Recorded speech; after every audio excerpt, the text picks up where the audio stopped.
Bienvenidos a MedTelevisión, el espacio donde hablamos de salud, de medicina y bienestar de una forma siempre clara, cercana y muy actual. Hola Santi, ¿qué tal? Buenas noches. Hola Merced, y gracias a todos vosotros por estar una vez más en el programa Med, donde hoy vamos a poner el foco precisamente en la innovación médica, en la estética y las nuevas formas de cuidar nuestro cuerpo, pero desde dentro. Sí, Santi, porque además entender lo que nos pasa es el primer paso para saber vivir un poquito mejor. Y porque siempre tenemos aquí a los mejores especialistas que precisamente nos explican todo esto de forma clara. Pues arranca ya sin más, ¿no? El nuevo programa pues de Med. Empezamos con Med. Y empezamos. Pues mira, hoy recibimos a un invitado con una historia profundamente inspiradora. Hablamos de Sergi Sala, que no solo es un artista digital, sino también un ejemplo de transformación personal. Más allá de su práctica artística, fue una persona, diagnosticada como Asperger, y hoy nos cuenta su historia de transformación y fruto de esa evolución, cómo nació su arte, porque es artista. Un testimonio que reafirma los avances en tratamientos a través de la neurociencia aplicada en personas neurodivergentes. Sí, porque Sergi Sala, como hemos dicho, es artista y trabaja con el juego de posibilidades que ofrece la yuxtaposición entre luz, color y patrones geométricos. Su labor se centra en explorar cómo estas estructuras invisibles se rigen las leyes de la naturaleza y que pueden influir y favorecer el bienestar de las personas de un modo visual a través de la experiencia perceptiva. Su exploración va más allá del arte, incorporando la neurociencia en su obra.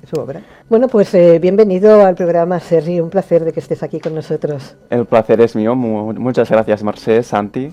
Pues nada, Sergi, para empezar desde el principio, nos gustaría que nos dijeras, antes del diagnóstico de Asperger, ¿cómo era tu vida? Pues mira, mi vida era muy diferente a la que es ahora. Mi vida antes era un poco, pues, yo siempre lo digo, como yo soy artista así muy visual, yo antes vivía en blanco y negro. ¿Y esto qué quiere decir? Básicamente, pues, yo cuando era parte de mi infancia y de adolescencia, tenía muchísimas carencias. Era una persona que raramente estaba presente, siempre estaba, pues, digamos, a otro mundo, y que solamente, pues, estaba presente cuando las cosas que me decían las personas, pues, eran importantes para mí. Carecía de muchísimas cosas, tenía muy poca relación con mis amistades, con la familia, con el entorno. Me costaba mucho expresarme. Repetía muchas cosas. Hay un síndrome que se llama el síndrome de masking, que es lo que se dice que es el enmascaramiento, que es que una persona cuando no acepta su realidad coge, pues, pautas de control, que es a través de la repetición de cosas. Y yo, pues, esto lo hacía mucho, pues, desde películas, músicas, canciones. Las personas que tienen este síndrome, pues operan y les ocurre esta serie de cosas. Entonces, bueno, me costaba relacionarme en general con las personas, sacaba malas notas, no tenía una escucha activa, por lo tanto me costaba, pues, mantener los estudios, sacar buenas notas, y en general, pues, digamos, estaba un poco aislado de la sociedad. Bueno, te quería preguntar un poco eso, cómo te afectaba, ¿no?, en el día a día, sí. Pero bueno, ya lo estabas ahora comentando, ¿no? Y en ese momento, ¿tú eras consciente de que necesitabas ayuda o simplemente ibas sobreviviendo a esta situación? Yo me di cuenta que necesitaba ayuda, pero muchas veces, como yo digo, reconocerlo es fácil. O sea, saberlo es fácil, reconocerlo es lo más difícil. Y hasta que en mi cuerpo no hubo un momento en que me llevó al límite a través de una hernia y una protusión que me generó, pues, un dolor en el ciático, no fue cuando, pues, empecé a buscar ayuda a través del ámbito médico, hasta que encontré una persona que trabaja en el ámbito de la neurociencia aplicada, pues, que me ayudó en ese sentido a través de un tratamiento de estimulación auditiva, y que posteriormente, pues, a lo largo de unos 4 o 5 años, pues, estuve trabajando codo a codo con él para mejorar muchísimas áreas que me han permitido a día de hoy, pues, tener una vida completa y más llena y más saludable. O sea, estás diciendo que rompiste estructuras mentales Totalmente. y vivías en una incertidumbre porque, claro, ya no era lo que decías tú antes, que repetías patrones. Exacto. O sea, parte de mi aprendizaje durante estos años fue salir de mi zona confort. Básicamente mi entorno, mi familia, el lugar donde yo vivo, donde yo vivo, pues lo que me permitió es durante unos cuantos años viajar por el mundo con agendas totalmente improvisadas. O tomando decisiones de un día para otro, que eso lo que me permitían es romper esas estructuras de autocontrolarme, pero también a la vez autoboicotearme a la hora de toma de decisiones, y que me permitían pues estar presente, obligarme a estar presente en el momento, en el entorno, y a partir de ahí empezar a tomar decisiones por mi propio pie. Exacto, hay algo, es lo interesante, ¿no? Que empiezas a tomar decisiones por ti mismo y a ganar autonomía en ese momento. Exacto. ¿En qué momento sientes que empiezas a recuperar el control? Pues yo creo que fue a partir de cuando ya llevaba 4 o 5 años. Yo creo que la clave fue la experiencia que yo tuve con la COVID, en el confinamiento que tuvimos todos. Yo en aquel entonces estuve confinado en Colombia, en uno de los muchos viajes que durante aquel tiempo estaba realizando, con un compañero, y ahí tuve que desarrollar toda una serie de habilidades y capacidades que una vez pudimos volver, mi compañero y yo, pues aquí en España, pues mi vida cambió radicalmente. Tomé el control de la situación, tomé el control de mi vida, tenía plena autonomía para tomar decisiones desde un estado consciente, y disfrutaba en muchísimas áreas de mi vida. O sea, tenía una capacidad de disfrutar en todos los sentidos, desde un área profesional, personal, sentimental, a nivel social. Podía gozar y disfrutar pues de conversaciones con los amigos. Realmente me sentía una persona mucho más completa y mucho más rica en todos los aspectos. A partir de ahí yo me di cuenta que podía tomar las riendas de mi propia vida, tomando mis propias decisiones, sin un apoyo continuado, que es lo que yo tuve durante todo este tiempo. Oye, y también te defines como artista, ¿no?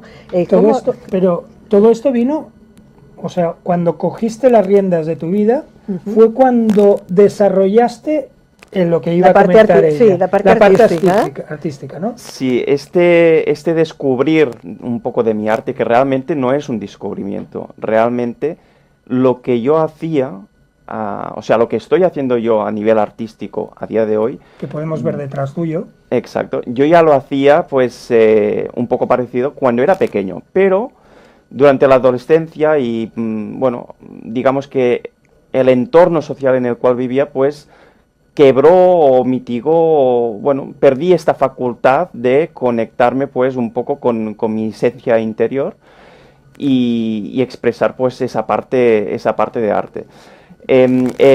Básicamente mi arte nació fruto de, yo creo que es un reflejo de todo lo que ha sido esa evolución de estos 4 o 5 años. ¿Por qué? Porque mi arte, digamos que está en entre medio de toda la parte que se trabaja del hemisferio izquierdo y derecho, o sea, la parte racional, estructurada, simétrica, que todo está en armonía, y también la parte arbitraria, holística, mística, en ese sentido de caos e incertidumbre. Yo creo que es una mezcla de las dos cosas que yo también viví durante este tiempo, y que surgió pues ese arte que ofrece una comprensión superior y que conecta pues la parte más física y espiritual. Bueno, si estabas hablando justo de esto, ¿no? De conexión, de equilibrio, incluso de esta dimensión espiritual. ¿Qué papel juega en tu día a día esto, en tu vida hoy? Pues realmente me da equilibrio, en el sentido de que yo originalmente siempre he sido una persona estructurada. Lo único es que en el proceso de estos 4 o 5 años he aprendido a trabajar de una forma mosaica. De hecho, yo socialmente, a mí me han enseñado que para llegar a un objetivo primero tenías que dar el paso A, luego el B y luego el C para lograr un resultado. Y a través de este nuevo aprendizaje que yo tuve, pues aprendí de que eso no tiene por qué ser así, ¿no? Que al final el generar ideas, el conectarte en la parte creativa, pues induce de que tú puedes coger ideas de muchísimos sitios y construir otra cosa, ¿no? Y parte de mi arte es una expresión de esto. De hecho, a día de hoy continúo pensando y creyendo de que mi arte es una forma de autodescubrirme a mí mismo y poderlo expresarlo visualmente es una forma de reafirmar mi evolución durante todo este tiempo. Y si alguien que nos está viendo se siente como tú te sentías antes, ¿vale? Perdido, bloqueado, desconectado, mira qué diferencia, cómo estás ahora, ¿qué le dirías? Consejo, ¿no? Sí, un consejo. Cualquier persona que nos esté viendo. Que pide apoyo. Yo una de las cosas que antes no hacía y que todavía me cuesta un poco es pedir ayuda, pedir apoyo. Las personas que somos Asperger o que somos neurodivergentes, en general nos cuesta pedir apoyo, pedir ayuda. Pensamos que lo podemos hacer todos nosotros cuando realmente estamos equivocados. Lo principal y lo más importante es tomar conciencia de que somos distintos, de que nuestra forma de operar a nivel neuronal es distinta, y eso no es ni bueno ni malo, simplemente es diferente, y que realmente cualquier cosa diferente aporta a la sociedad algo renovador y singular, y eso es digno de admirar. A partir de ahí, tomar conciencia de qué es lo que yo puedo mejorar. ¿Me gustaría estar mejor? Hacerme preguntas de realmente cómo me gustaría estar.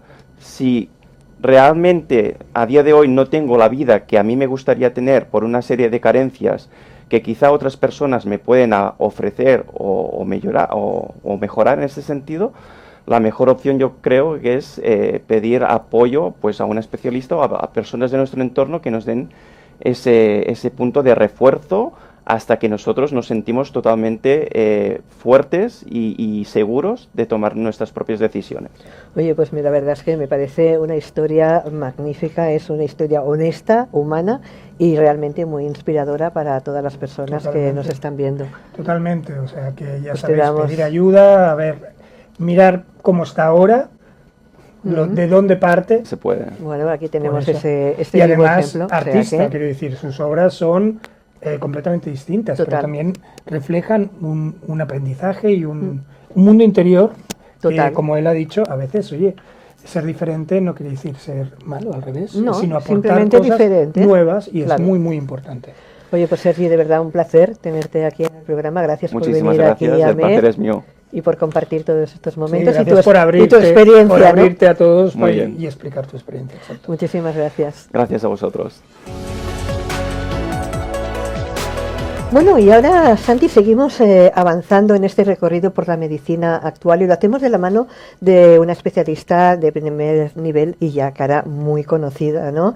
Nos acompaña, como ya es habitual, la doctora Laura Izquierdo. Ella es especialista en urología, experta también en cirugía, robótica y una de las voces más autorizadas cuando hablamos de prevención, de medicina y de salud. Pues sí, porque además la doctora Izquierdo, sobre todo, destaca por su enfoque vanguardista, aplicando técnicas mínimamente invasivas, robóticas, que a mí me encanta eso, y apostando por tratamientos que mejoran no solo la salud, sino también la calidad de vida de los pacientes. Además, combina su práctica clínica con la docencia y la investigación, lo que la sitúa en primera línea de la medicina actual, y la tenemos aquí. La tenemos aquí, le damos la bienvenida. Laura Izquierdo, bienvenida, doctora. Gracias, buenas tardes, un placer estar aquí como siempre. No, el gusto es nuestro de tenerte aquí. Totalmente. Y que nos ilumines. ¿Hoy de qué nos va a hablar? Pues mira, hoy hablamos de un problema muy frecuente en la mujer, pero muchas veces mal entendido, y es la infección de orina. Para situarnos, doctora Laura Izquierdo, ¿qué es exactamente una infección de orina y qué diferencia hay entre una cistitis y una infección de orina? Pues muy buenas tardes. Es una gran pregunta porque realmente es lo mismo la cistitis y la infección de orina.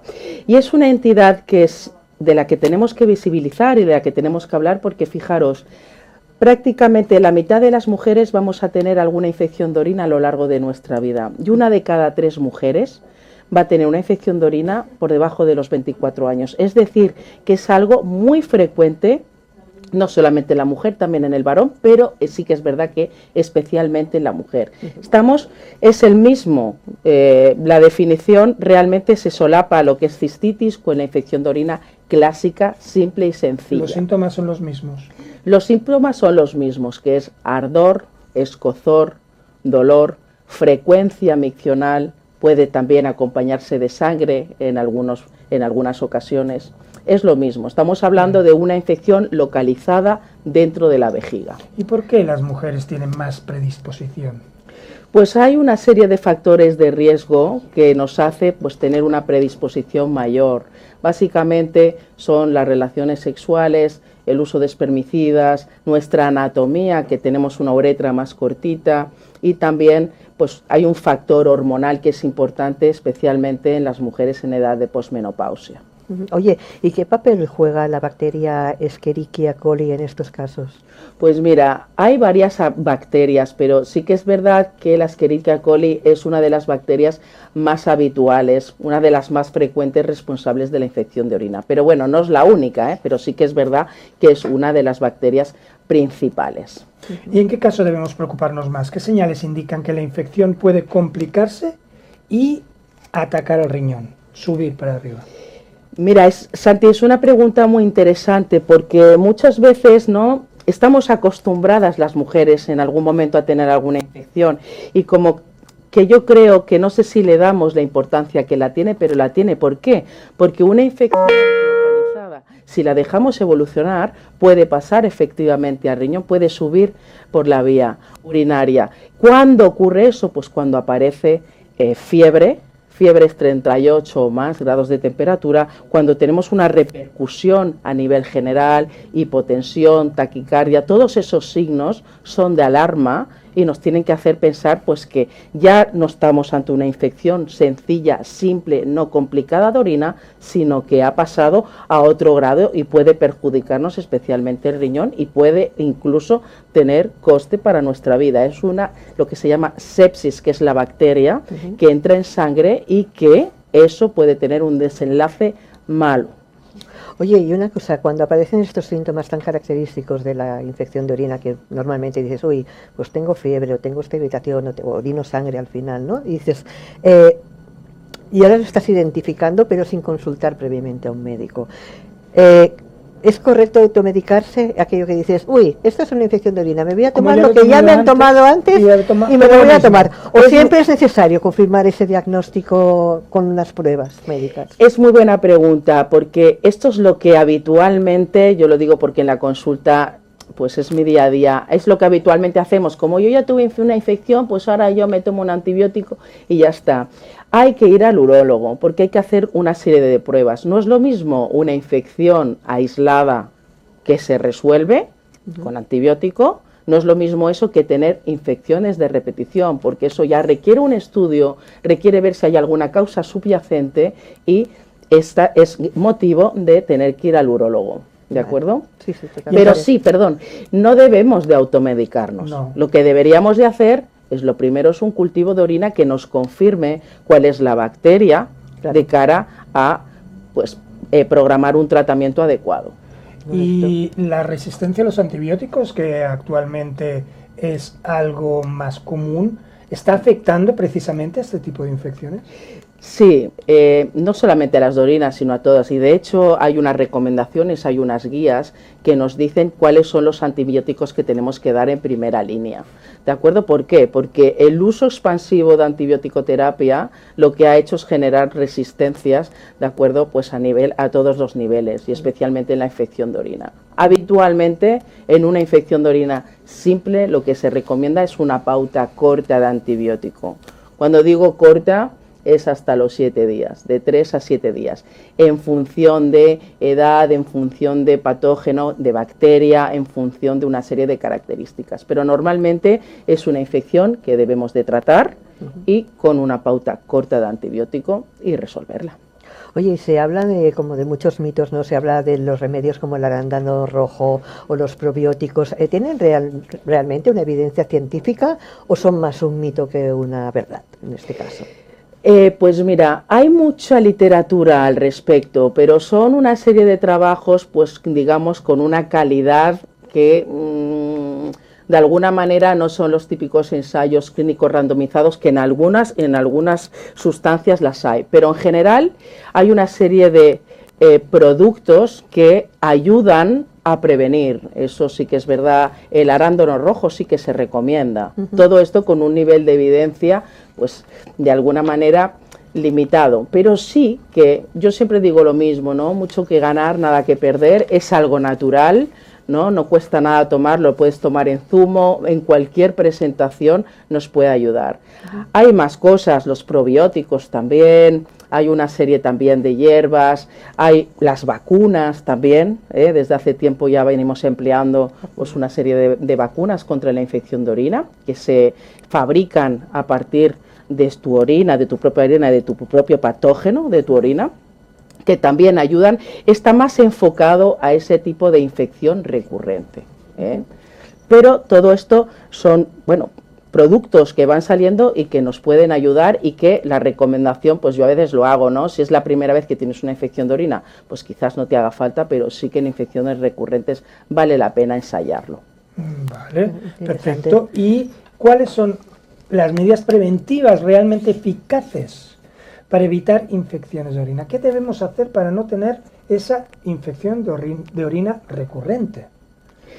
Pues mira, es una pregunta muy buena, porque básicamente todas las pacientes que veo me la hacen. No existe, sí que es verdad que las recomendaciones típicas de después de mantener relaciones, hacer orinar, ¿no? Hacer una micción, abundante ingesta hídrica, la hidratación es fundamental, y en algunos casos sí que es verdad que de manera profiláctica se podría llegar a recomendar antibiótico cuando tenemos relaciones, pero en general no hay una recomendación estricta en el sentido de si haces esto no te va a ocurrir, porque son muchos factores los que se relacionan con esta entidad. ¿Y qué hay de mito y de verdad en el tema de las piscinas? Del uso de traje de baño, piscina, cloro. Mito, Santi, Es mito total, ¿no? Es mito, sí, es mito. Piensa que la mayor parte de veces son desajustes hormonales, ya os digo, la edad en la posmenopausia pues es más habitual, porque se pierde ese trofismo de la vagina y es más fácil que colonicen la bacteria. La uretra femenina es más cortita y es más fácil que tengamos infección. Claro. Sí que es verdad que eso es un dicho clásico, Sí. es que fui a la piscina, pero realmente es mito, Es mito. Oye, pues doctora Izquierdo, de verdad, información clara y útil para un problema que afecta a muchísimas mujeres, la verdad. Pues sí, O sea que- y sobre todo es muy interesante el hecho de saber cómo prevenirlo. Como has Totalmente. dicho, con remedios que pueden ayudarnos a prevenir, que no a curar. Una vez lo tienes, no tomes arándano rojo, no sirve de nada. Eso es para prevenirlo, claro que sí. A tiro hecho ya no vale. Eso sí. Pues doctora Laura Izquierdo, de verdad un placer siempre tenerte aquí, y te esperamos en el próximo MedTV, ya lo sabes. Sí, que espero que nos hables de robótica. Sí, Hablaré. claro que sí. Pues muchas gracias, el placer ha sido mío. Gracias a ti. Y ahora entramos en un terreno que cada vez genera mucho más interés, la medicina estética entendida desde un enfoque responsable, natural y sobre todo médico, el Santi. Pues sí, y para ello tenemos hoy a uno de los mejores, el Sí.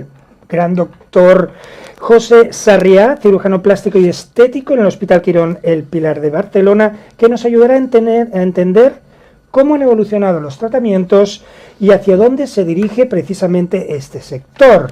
El doctor Sarriá es especialista en rinoplastia y cirugía facial, y hoy nos vamos a centrar en lo que es la rinoplastia, con un enfoque centrado en la precisión quirúrgica y la búsqueda de resultados naturales y duraderos, que es en el fondo lo que queremos todos. Su práctica se basa en un análisis anatómico avanzado y la personalización de cada caso, que sí. siempre es muy importante, la personalización en el caso de la medicina. Así que, Pues doctor, le damos bienvenido. bienvenida al Encantado, programa. Santi Mercé, muchas gracias por invitarme a vuestro programa. El es un gusto es placer. nuestro, de verdad, porque Total. hoy vamos a tocar un tema que aún no hemos hablado. Bueno, iba a decir, mira, ya se me ha adelantado este Claro, hombre. Iba a decir, es que vamos a hablar de algo, siempre lo decimos, pero es verdad, este tema no lo hemos tratado todavía. Ahí, aquí por en el eso me programa. gusta esto, porque vamos a hablar de un tema nuevo que de gran interés. ¿Por qué crees que es debido a este auge? ¿Porque no necesita intervención quirúrgica?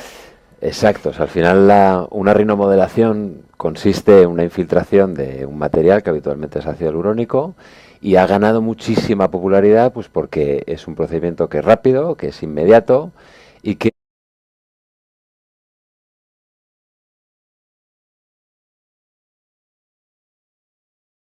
Importante la personalización en el caso de la medicina. Así que, Pues doctor, damos bienvenido. bienvenida al encantado. programa. Santi, Mercé, muchas gracias por invitarme a vuestro programa. El Es un gusto es placer. nuestro, de verdad, porque Total. hoy vamos a tocar un tema que Además, aún no hemos hablado. Bueno, iba a decir, mira, yo ya se me ha adelantado este Claro, hombre. eso. Iba a decir, es que vamos a hablar de algo, siempre lo decimos, pero es verdad, este tema no lo hemos tratado todavía. Ahí, aquí por en el eso me programa. gusta esto, porque vamos a hablar de un tema nuevo que de gran interés, Pues que es la venga. rinoplastia. Bueno, pues empezamos. ¿Quieres empezar tú con la primera pregunta? Venga, va, y así Bueno, salimos va, de dudas. empiezo yo, venga, empieza va. tú. Los últimos años resulta que la rinomodelación, Ujú. que no rinoplastia, rinomodelación ha generado mucha popularidad. ¿Y por qué crees que es debido a este auge? ¿Porque no necesita intervención quirúrgica? Exacto, o sea, al final una rinomodelación consiste en una infiltración de un material que habitualmente es ácido hialurónico y ha ganado muchísima popularidad pues porque es un procedimiento que es rápido, que es inmediato y que no necesita una cirugía. Por lo tanto, pues eso hace que sea muy atractivo. Ujú. Oye, y sin embargo, ¿crees que existe cierta banalización en los tratamientos de nariz? Absolutamente. Y eso es una cosa que a mí, de cierta manera, me preocupa, ¿no? Porque, digamos que cuando afrontamos cualquier tipo de tratamiento, bien sea una rinomodelación, una rinoplastia o en general cualquier tipo de procedimiento médico, yo creo que es muy importante pues conocer muy bien de qué va esta película, ¿no? Y que te lo expliquen y conozcas bien los riesgos, los beneficios y un poco pues todo, ¿no? Entonces es algo que me preocupa, ¿no? Y que intento, pues también gracias a vosotros, ¿no? Pues que la gente pues comprenda, ¿no? En qué van estos Claro, procedimientos. porque estamos hablando de una cirugía en el fondo. Bueno, una rinomodelación en sí no es una No, cirugía. la rinomodelación no, pero una rinoplastia. Una rinoplastia sí. es una ¿Cuál es la cirugía? diferencia entre los dos? Así Exacto. para que la gente lo tenga claro. Yo creo que es fácil. Una rinomodelación lo que va a hacer es infiltrar ácido hialurónico, que es un producto que lo que hace es voluminizar algún área concreta, en este caso en la nariz, y lo que hace básicamente es esconder, enmascarar un defecto, haciendo que toda la nariz en su conjunto crezca. Por el otro lado, una rinoplastia lo que va a hacer es tratar concretamente el defecto necesario. Por lo tanto, esto es lo que nos va a permitir corregir el defecto y desde luego no hacer una nariz más grande. El ácido hialurónico lo absorbe, o sea, luego al final tienes que volver a hacértela.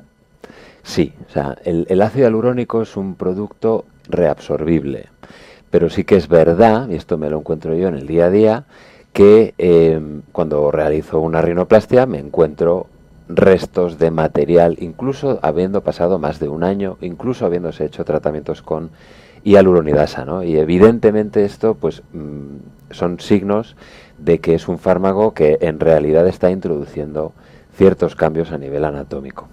¿Y en qué casos una rinomodelación puede ser útil? ¿Y en qué casos, por ejemplo, se considera que no es la mejor opción? Y que es mejor operar. Y que es mejor operar. Pues a ver, la rinomodelación yo creo que la podríamos considerar, digamos, pues para tratar pequeños defectos, para una persona que tenga pues un gran miedo a una cirugía, pero para mí desde luego no es el tratamiento idóneo. Es decir, si tenemos un defecto en la nariz y tenemos claro que queremos corregirlo, pues lo mejor es operarse, porque es lo que va a corregir perfectamente cada defecto. Pero yo creo que la gente lo que tiene es miedo precisamente a entrar en quirófano y las consecuencias posteriores del posoperatorio.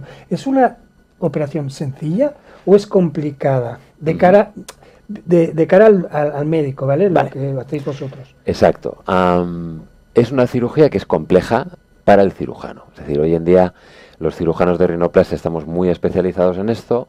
Es decir, no cualquier cirujano sirve para operar una nariz, eso lo tenemos que tener claro. Darse ese arquetipo, ¿no? De me opero la nariz y tengo una hinchazón tremenda, morado, Claro, por eso la lo nariz. decía. O sea, Claro. todo esto venía a que luego tienes que estar Claro. varias semanas Claro. con la cara hinchada, morada. Dices, Dios mío, no tengo tiempo, es mejor hacerme lo otro. Es mucho más sencillo. Más Exacto, fácil. lo hace más atractivo, ¿no? Sin embargo, una rinoplastia, que obviamente es la que va a corregirlo todo, hoy en día hay que quitarse esa idea de que voy a salir del quirófano hecho un oso panda. O sea, no es así. Hoy día una rinoplastia, pues yo puedo mostrar fotos de mis pacientes recién operados o al día siguiente y no tienen ni un morado. Es decir, tiene una recuperación muy buena y muchas veces sorprende mucho a los pacientes lo buena que es. Por lo tanto, desde luego, es algo que hay que considerar mucho. ¿Y crees que todos los profesionales que realizan una rinomodelación tienen, dijéramos, la formación necesaria en anatomía? Exacto, esto es súper importante. La nariz es una estructura anatómica muy compleja, no solamente a nivel esquelético, sino también a nivel, pues, cuál es la vascularización de la nariz, ¿no? Y el conocimiento profundo en todo esto es fundamental, ¿no? ¿Para qué? Pues para obtener un resultado óptimo, pero también, y lo más importante, para hacerlo con seguridad. Correcto. ¿Qué limita la rinomodelación? Es un buen trabalenguas. Frente a una rinoplastia bien indicada, es decir, desde tu experiencia, ¿cuál es el límite? La gran limitación va a ser que tenemos que esconder un defecto, ¿vale? Es decir, lo tenemos que esconder. Y tenemos que esconderlo voluminizando y haciendo una nariz más grande, ¿no? Por lo tanto, yo creo que no una nariz grande no vale la pena. Exacto, no estamos resolviendo el problema. Al final, al menos en nuestro medio, lo habitual es que una persona lo que quiera no es hacerse más grande la nariz y lo contrario, ¿no? Claro. Es decir, si yo tengo un defecto de dorso y una jiba, un caballete así muy marcado, lo que quiero es precisamente quitármelo, no hacer que mi nariz tenga un dorso más largo, más grande, ¿no? Porque al final estamos generando narices más y más grandes, ¿no? Utilizando un producto que va a generar un cierto cambio en el tejido y que probablemente en el futuro, si esa persona considera operarse, va a ser que sea una cirugía, pues, un poquito más compleja. Oye, doctor, y además de la rinomodelación, que hoy nos estamos centrando mucho en lo que es la parte de intervención de nariz, ¿no?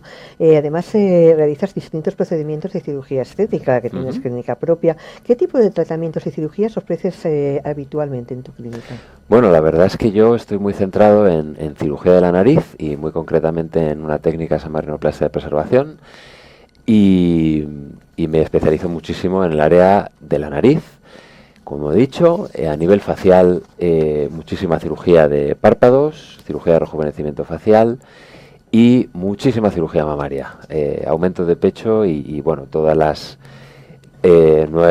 nuevas técnicas que estamos encontrando para hacer un aumento de mama. ¿Qué le diría a un paciente que está dudando entre hacerse una rinomodelación o una rinoplastia? Pues lo primero que se informe, es decir, yo lo que voy a animar a cualquier paciente va a ser, pues oye, que tenga una información veraz y adecuada con varios profesionales, que lo medite y ponga en la balanza, pues, pros y contras de cada cosa, ¿no? Yo nunca voy a decir, oye, no te hagas esto, no te hagas lo otro, simplemente lo que me parece lo correcto, ¿no? Es que cada uno tenga la información adecuada y a partir de ahí decida. ¿Y alguna contraindicación? Alguien que cuando lo ves diga, usted no se puede hacer nada porque no vamos a arreglar o vamos a estropear el problema. Bueno, a ver, respecto a una rinomodelación, pues desde luego nunca lo iba a recomendar a alguien que tenga ya de base una nariz grande, ¿no? O un defecto grande o que tengamos que utilizar gran cantidad de material, ¿no? Por lo tanto, yo esto jamás lo recomendaría. Yo siempre voy a recomendar una rinoplastia, es decir, si una persona tiene un defecto en la nariz y tiene claro que lo quiere resolver y que no quiere estar continuamente teniendo que infiltrarse ácido hialurónico con los riesgos que entraña, pues desde luego voy a animar a que se realice una rinoplastia. Pues doctor Sarriá, de verdad muchísimas gracias por haber venido al programa y por ayudarnos a entender un poquito mejor pues todo este tema y sobre todo aportar claridad sobre un campo tan delicado como es la estética nasal. Me alegro mucho. Pues sí, ha sido un tema nuevo que hemos tocado que, a ver, hemos dado una pincelada, obviamente, porque aquí hay mucho Podríamos que hablar estar y me encantaría muchísimo. el doctor hablarnos más profundamente sobre temas concretos, que eso es lo importante. Ahora hemos hablado en general, pero aquí hay mucho tema. Y que además, eso que decíamos, en su clínica él tiene infinidad de tratamientos y cirugías, y el ¿no? tema, y el tema que has dicho tú, que es tratas la rinoplastia de una manera especial. Exacto.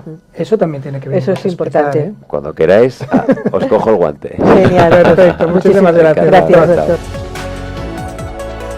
Bueno, y ahora cerramos este recorrido con una de las áreas más revolucionarias de la medicina actual, que es la medicina regenerativa. Hoy nos acompaña la doctora Delia Vilá, directora de Regenera Clinic, una especialista que trabaja con tratamientos orientados a activar los propios mecanismos y regeneración del cuerpo, algo que está muy de moda. Lo que nos gusta a nosotros, lo de regenerar, claro, y lo de todo lo que sea longevidad. Totalmente. También. Claro. Regenera Clínica no es una clínica estética convencional. Su enfoque es medicina regenerativa, como hemos dicho, más estética, más salud integral, enfocada a precisamente lo que nos gusta, la longevidad y el health spa. Pues sí, pues doctora, bienvenida aquí al programa, un placer Hola, tenerte. muchas gracias, Delia. igualmente. Oye, ahora lo decía Santi, ¿no? Regenera Clinic no es una clínica estética convencional. ¿Cuál es la filosofía que hay detrás de vuestro enfoque? Pues Regenera Clinic nace de la idea de que una persona cuando quiere cuidarse, no solamente, lo importante no solamente es lo externo, sino que cuando uno se siente bien por dentro y realmente es feliz, está sano, está guapo. Así que nació la idea de cuidar por dentro y que se note por fuera. Eso es Regenera Clinic. Pero ¿qué significa realmente este concepto aplicado a la estética? ¿En qué consiste? La medicina regenerativa es esa medicina que utiliza los productos propios de tu cuerpo, es decir, los productos autólogos, tus células, los productos que salen de tus células, para utilizarlos como regenerador. Por ejemplo, tenemos pues células sanguíneas que regeneran, como las plaquetas, están en la sangre, y cuando nosotros queremos hacer, por ejemplo, un tratamiento en la piel para estimular la dermis, para que esa piel esté un poquito más gordita, pues podemos utilizar producto químico como hialurónico, como inductores de colágeno, pero también podemos utilizar estas células que son las plaquetas, que son las responsables de empezar la cascada de la cicatrización cuando nos hacemos un corte, por ejemplo. Así que nosotros utilizamos estos mecanismos de regeneración que son autólogos y propios y que no siempre están presentes hasta la muerte. Así que engañamos al cerebro para que empiece a formar colágeno, engorde un poquito la dermis. Así que esto para mí es lo mejor que hay con diferencia. Eso no quiere decir que no utilicemos estos otros productos. Es decir, nuestra filosofía es tener lo mejor para cada paciente. ¿Qué quiere decir esto? Individualizar el tratamiento. Personalizar, lo que hablábamos, que es algo que hemos estado hablando todo el programa, la personalización de los tratamientos. Es que claro, cada persona es distinta, al final cada uno tiene unas necesidades y tiene un tiempo de regeneración también distinto, ¿no? ¿Y cuáles son los tratamientos más innovadores que estáis realizando actualmente en vuestra clínica? Pues nosotros estamos realizando tratamientos que no son exactamente nuevos, pero sí que la combinación del tratamiento sí que es muy novedoso. Nosotros estamos haciendo una bioestimulación cutánea con exosomas autólogos, utilizamos las células grasas para extraer todo el potencial que tienen de regeneración, porque realmente la grasa, donde hay más poder de regeneración, es en las células grasas. Aunque todo el mundo las odia, pues nosotros las amamos. ¿Por qué? Porque nos extraen lo que necesita tu cuerpo para regenerarse. Qué bueno, oye, yo estoy sorprendidísimo. Bueno, oye, es que venimos aquí siempre no, yo aprendo un montón. Oye, ¿qué son los exosomas? A ver, ilumínanos. Los exosomas son unas pequeñas vesículas que están dentro de algunas de las células. Por ejemplo, nosotros utilizamos las plaquetas y son como si fueran unos mails. Son mails que se envían una célula a la otra para decir que empiece la regeneración. Así que esto es fácil de obtener porque está en la sangre y hay que hacer un proceso determinado, y en el mercado hay dos tipos de exosomas. Hay unos exosomas que se llaman autólogos, que son los tuyos, que se obtienen a partir de nuestras células del plasma, y hay otros exosomas que se obtienen de plantas y vienen embotellados. Estos exosomas embotellados no se pueden inyectar, entonces se utilizan dispositivos de microneedling o incluso tópicos para poderlos utilizar. Entonces los exosomas autólogos pueden llegar un poquito más allá. Sí, porque es algo que está muy de moda ahora, lo de los exosomas, se habla muchísimo, todo el mundo se quiere poner exosomas, pero supongo que estamos hablando más de las plantas que se hacen como en una estética, no estamos hablando tanto de los otros. Exacto. Que los otros son los que realmente funcionan. Para mí, sí. Para mí, claro, los exosomas autólogos, es decir, los propios, pues es la información propia la que puede llegar a todas partes. Es decir, nosotros cuando hacemos un tratamiento regenerativo, significa que lo que estamos haciendo es, lo que he dicho antes, engañar al cerebro. Si tu cerebro cree que tiene una herida enorme en la cara y empieza a enviar todas las células de regeneración, obviamente, pues vamos a tener un resultado pues no, quizá no tan espectacular como una captación de agua por un hialurónico, pero sí que mucho más duradero. ¿Y por qué lo digo? Porque la medicina regenerativa es algo que se tiene que explicar muy bien. No se puede tener un tratamiento flash, no es un fast food, sino que sería un poco una cocina más lenta. Pero es algo que a largo plazo te da mucho más beneficio, porque estamos utilizando nuestros propios tejidos. Así que cuando utilizamos medicina regenerativa, yo digo que es como ir al gimnasio. Tienes que empezar y ir haciéndote el tratamiento pues un par de veces al año. Oye, ¿y cómo personalizáis los tratamientos? ¿Se puede decir que cada paciente tiene un plan completamente diferente? Lo hablábamos antes de la diferencia entre pacientes, ¿no? Sí. ¿Cómo Sí, lo hacéis? rotundamente sí. Nosotros lo más importante es hacer una buena historia clínica y sobre todo ver las necesidades que tiene esa persona. No sería, por ejemplo, si os tuviera a vosotros dos como pacientes, no tenéis ni las mismas necesidades, ni la misma edad, ni queréis lo mismo y tenéis la misma piel, así que tendríamos que hacer un plan un poquito diferente para cada persona. A nosotros nos gusta muchísimo utilizar el 360, como hemos hablado antes, porque hay varios pilares en longevidad, es decir, en el día a día tenemos varias cosas, no solamente es lo externo, sino que nutrirse bien, comer bien, hacer deporte, tener una inmunidad sana, mantener nuestras células jóvenes, es decir, hay varias cosas que son muy importantes, no solamente pincharse esto o pincharse lo otro, sino que hay que ver a la persona en un todo. Y esto, la primera visita es muy importante, porque el paciente demanda una serie de cosas o te pide algo, y tú como experto tienes que hacer una buena historia clínica y saber dónde puede mejorar, porque me encuentro muchas veces que el paciente viene por un detalle, por los labios o por tal. Entonces yo le explico, o le explicamos al equipo, que no solamente es esos labios, sino que hay que mirar toda la cara entera, hay que ver si esa persona pues tiene un sobrepeso o no lo tiene, si se alimenta bien, si tiene hábitos tóxicos. Hay que intentar que esa persona no solamente venga una acción puntual para mejorar algo muy puntual, sino que vea un poquito más el conjunto. Y yo creo que esto es lo interesante en longevidad y en health span, porque realmente eso es a lo que nos dedicamos. Sí, ¿no? También lo hablábamos en otras ediciones, que la nutrición es muy importante, los complementos nutricionales también, porque te puede faltar un tipo de vitamina u otro y lo puedes suplir, el equilibrio hormonal es súper importante también. Exactamente. Y todo eso ayuda a que cualquier tratamiento que tú te hagas, pues vaya más rápido o mejor o tal. Si una persona quiere empezar a cuidarse desde este enfoque más global que tú has hablado, ¿por dónde debería empezar y qué le recomendarías? Sobre todo para mí lo más importante es que esta persona tenga muy claro que hay que cuidarse desde el momento en que tienes la necesidad. No hay una edad en concreto. Piensa que ahora las personas que ahora tienen entre 25 y 30 van a vivir más de 100 años de media. Así que yo digo, hay que cuidarse ya. No puedes no cuidarte. No es sostenible estar mal muchos años, porque sabemos cómo debemos hacerlo. Sabemos que hay que hacer deporte, sabemos que hay los patrones de sueño, que hay que regular el estrés, sabemos que hay que controlar la parte hormonal. ¿Cuándo empezar? Pues desde joven es muy fácil, creando hábitos para mantener ese estilo de vida saludable. Y eso es lo que nosotros promovemos.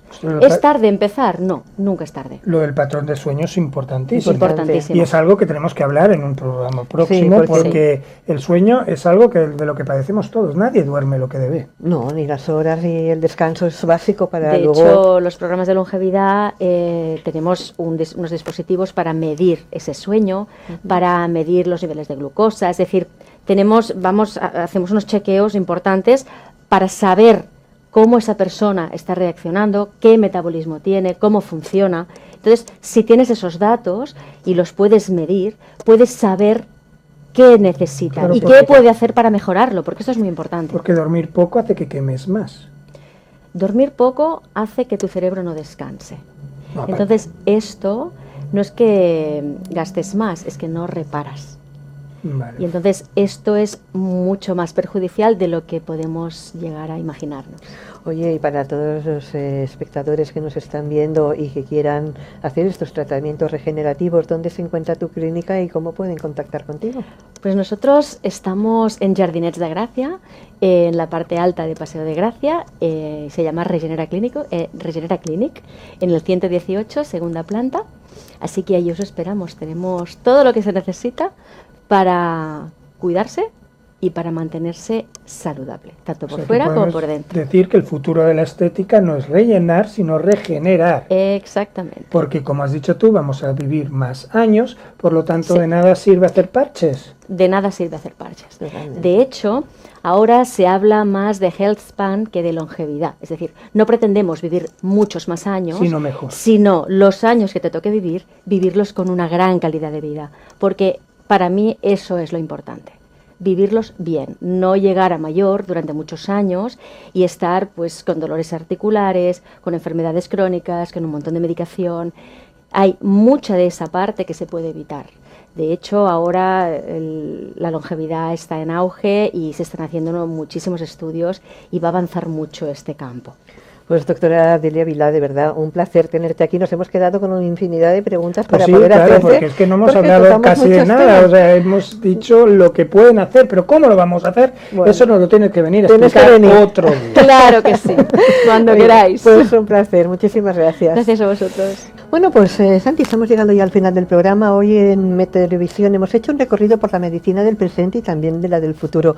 Hemos hablado de innovación, tecnología aplicada a la salud, cirugía avanzada, medicina estética y terapias regenerativas que tanto interesan a nuestros seguidores y que cada Y vez a están nosotros cambiando. también, no Y a creas, nosotros, a también nosotros. queremos regenerarnos y ponernos bonitos, claro que sí. Totalmente. Hemos de dar las gracias a todos nuestros invitados, obviamente, por compartir su conocimiento y sus experiencias, Total.